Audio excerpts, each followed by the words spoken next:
Chuck, what is you doing?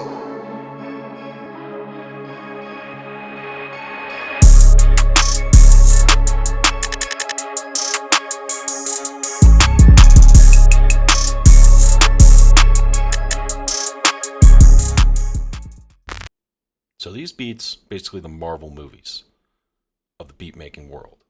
They stick around, they're pretty generic, but they kind of work, and I kind of like them. So here we go. This is straightforward Rob 49, real Boston Richey type beat. Uses a lot of cliches or proven formula, depending on how you want to look at it. But let's dive right in the beat. So here's a pad from Xenology. That's the preset right there. And here's the piano roll. And pretty basic stuff, minor chords in E for now, and staggered some of the notes and added the 2, suspended it like it was a bad kid in high school, and then down to the root again. So that's what we started with, and then we go to the processing here, pad number 1, and we got Portal.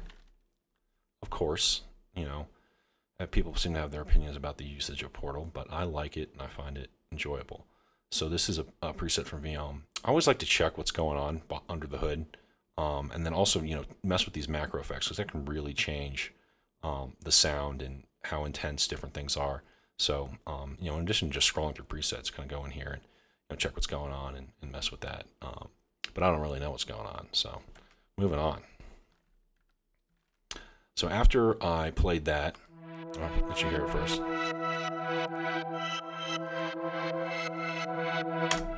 And there's a little bit of EQ on there just to get rid of some crappy ass frequencies.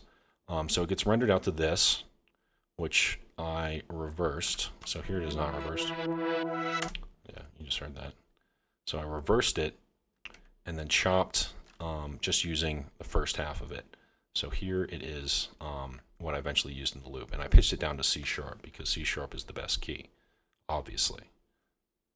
And then on the processing side of things, another EQ, boosting some of that mid body, get rid of some of the 2K. There's always problems at 2K, so just keep that in mind. And then an oxide tape recorder, which you can't see, has its invisibility cloak on.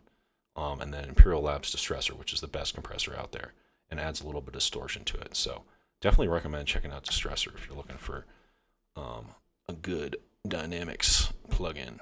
So that's the first sound. Yeah, it sounds pretty damn good. Pretty fucking good.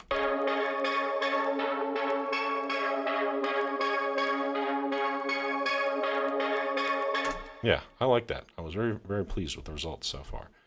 Added a second pad, just give it some more body. Again, going from the third to the suspended, the second. And then here's a bell. I don't know where I got this bell from, but let's check it out. Oh yeah, it's a lo-fi key from Analog. That guy makes some good ones, so shout out to him. Let's hear this bell in isolation. So pretty darn glitchy, and that is because, once again, Portal has entered the chat. Similar, same VM bank, I guess. Very fast, very glitchy, a lot of pitch shifting going on. So, a lot of fun to play with that plugin. I think it's cool. And then some delay here. Ping pong in back and forth, fourth and eighth. If you can't see that, I'm a sucker. Yep, there we go. Check out Echo Boy. Echo Boy is dope. Compression is good. First EQ, second EQ. Cut out the lows. In case you didn't know that, you should cut out the lows. And then here is an atmosphere that I got from Viome. He makes very good little ear candies.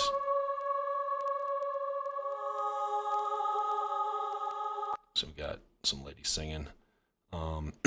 And that's kind of it for the core loop.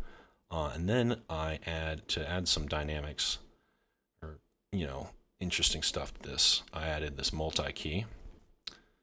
I don't really know what the fuck a multi-key is, or how they're made, but I fuck with them. This one's called Friendship. I don't know why it's called Friendship. Friends in this industry. Moving on.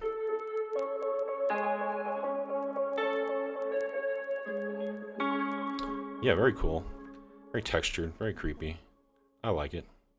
And then the last layer, which comes in periodically if you see how I've arranged the loop up here, is this glitch. And this glitch has our good friend Shaperbox, which is, like Portal, is a shitload of fun to play with. So this envelope right here is great because it adds a little bit of space in the fourth bar, or the fourth beat of the bar.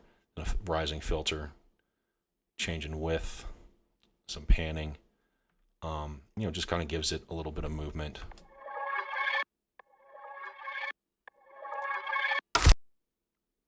All right, back in the second FLP for the flip.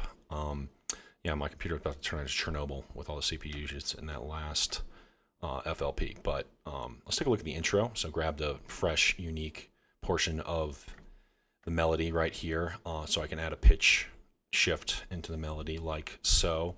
Added some halftime on the bus, or on the melody bus, and then as well as a low pass filter, or just kind of give it some tension in this intro. So let's hear the intro.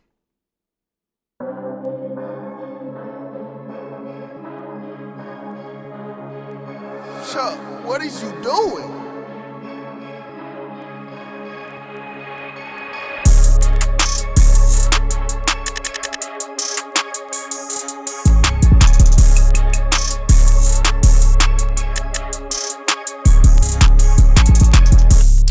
The intro on the first part of the hook. As I said before, there's some processing on that melody bus. Reverb send is automated, so it gradually increases reverb going into the drop. That's an EDM trick. High pass filter turned on and gradually opening up as we get into the drop. And the drop hits pretty hard, I must say so myself. I'm loving this drum kit from Steppas. He made some really just silly 808s that hit like Jesus. So definitely recommend copying that if you are looking for a modern trap kit. So looking at the drums too, kind of looking at the bounce here, we don't hit on the 3. We kind of leave a little bit of space. So that's one thing to kind of mix up your 808s, because a lot of times you hit on the 1 and the 3. And so this adds a little bit of breath in the middle for the MC to do his thing, his or her thing, and a little bit of rolls right here. Let's hear this. Some good rolls. And then clap. In my opinion, you can't really get away with standard clap patterns nowadays. I think you need a little bit of extra jump to them. So that's what I painted in, and it works really well. I usually start with the clap on my drums. Similar thing but hi-hats. I don't do too crazy with the hi-hats, but one thing when you make your rolls, make sure to bring them down in velocity, because they can get a little tough on the ears if you don't do that. And then an open hat pattern, hitting on in tandem with some of the 808s, but also you'll hear here, it is off. No, those are all in tandem. I lied. Sorry. Oh, no. We have a second open hat. Silly. So here we go, That one's a little longer. So the ones you hit with the 808, make them a little shorter, punchier, and kind of pan to the center, or no panning.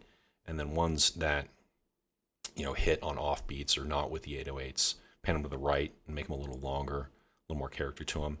And then some perk action over here. Rims are tight. I kind of see how it kind of leads into the third bar there. Kind of a fun little trick there. And then this perk, just right before the claps. And then another perk right here. Yep, you got your clav.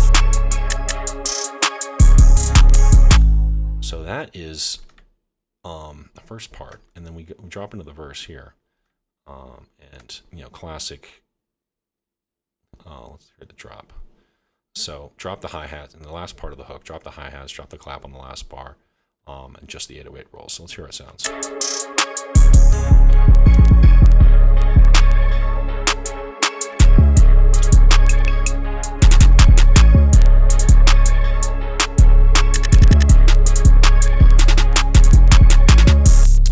So yeah, that's the verse. Not the greatest verse in the world. I'm not in love with the snare pattern, but there it is.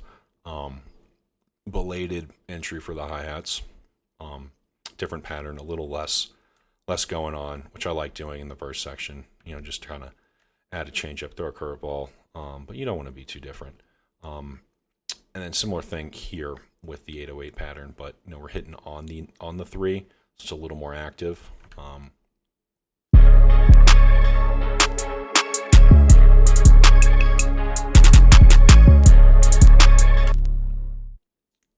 Yeah, moving up the scale, thirds, fifths, octave, and then similar perk access going on there. And so, you know, you got 16 bars of a hook, 16 bars of a verse, bridge, 16 bars, 16 bars, 16 bars. That's the arrangement. Again, you know, nothing special, but it works, like Marvel movies. Thanks for being here. I'm Chuck. Take care.